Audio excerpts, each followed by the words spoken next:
Hello guys, DLK വ്ളോഗ്സിലേക്ക് എല്ലാവർക്കും സ്വാഗതം. അപ്പോൾ നമ്മളിന്ന് ഇവിടെ ഒരു നത്തോലി മാങ്ങയിട്ട പീര ആണ് കാണിക്കുന്നത്. അപ്പോൾ നമുക്കതിലേക്ക് ആവശ്യമായത് പച്ചമുളക്, തേങ്ങ, ചെറിയ ഉള്ളി, ഇഞ്ചി, മാങ്ങ. അപ്പം തേങ്ങയും പച്ചമുളകും കറിവേപ്പിലയും കൂടെ ഇട്ട് കുറച്ച് മഞ്ഞൾപ്പൊടി ഇട്ടിട്ട് നമുക്കത് ചതച്ചെടുക്കാം.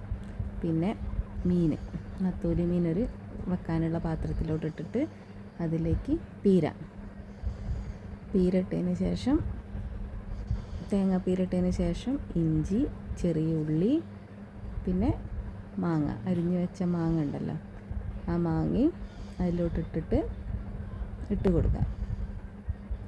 അപ്പോൾ പിന്നെ ഇനി നമുക്ക് ചതച്ച് വെച്ചിട്ടുള്ള തേങ്ങാപ്പീര ഉണ്ടല്ലോ, ആ തേങ്ങയിലേക്ക് പച്ചമുളകും കറിവേപ്പിലയും കുറച്ച് മഞ്ഞൾപ്പൊടിയും ഇട്ടിട്ട് ചതച്ചതാണ് കേട്ടോ.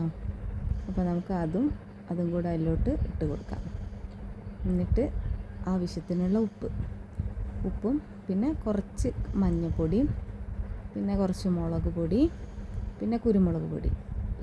കാന്താരി മുളക് ഇല്ലാത്തതുകൊണ്ടാണ് കേട്ടോ മുളക് പൊടിയും കുരുമുളക് പൊടിയും ചേർക്കുന്നത്. പിന്നെ നമുക്ക് ആവശ്യമായിട്ടുള്ള വെള്ളം ചേർത്ത് കൊടുക്കാം. എന്നിട്ട് നന്നായിട്ടൊന്ന് കുഴച്ചിട്ട് നമുക്ക് അടുപ്പത്ത് വയ്ക്കാം. ഗ്യാസ് ഓൺ ചെയ്തു. എന്നിട്ട് നമുക്കതിനെ വെക്കാം. അപ്പം നമ്മൾ അടുപ്പത്ത് വെച്ചു. ഇനി നന്നായിട്ടൊന്നാവാൻ വേണ്ടിയിട്ട് നമുക്കതൊന്നും അടച്ചു വെച്ചിട്ട് വേവിക്കാം. ഇത് നല്ലോണം തള വന്നിട്ടുണ്ട്.